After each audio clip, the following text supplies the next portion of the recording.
What happens if your spouse just can't let it go? Your spouse is stalling on signing the divorce papers. Fortunately, in the state of Texas, you don't have to have both signatures on a final decree of divorce.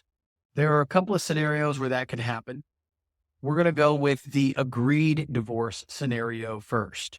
If you've agreed to all the terms of your property division and parenting plan through the mediated settlement process, there's a compelling order from the Supreme Court of our state, the Supreme Court of Texas, that says the trial court must enter a final order that matches the terms and conditions of the mediated settlement agreement. And if your spouse won't sign off on the final order that sets out the terms and conditions of that mediated settlement agreement, you can just ask the court to sign off on that final order.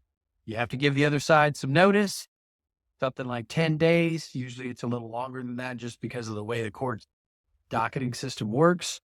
And you go in there, and if your spouse doesn't like that final order, they can say a few things about the judge, about the way the order is written, and they can say a few things that they may want to have changed or not.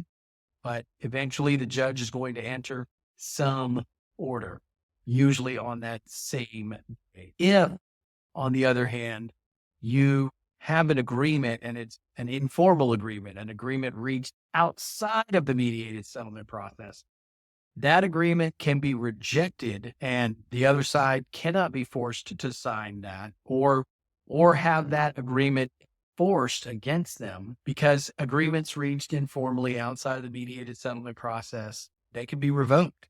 There are consequences to that, but they, no plain terms, can just be revoked. And when they are, you're left really with your only option is to just set the final matter for trial and see if you can force whatever agreement that has fallen apart to be rekindled, or you just go ask the court for your final relief.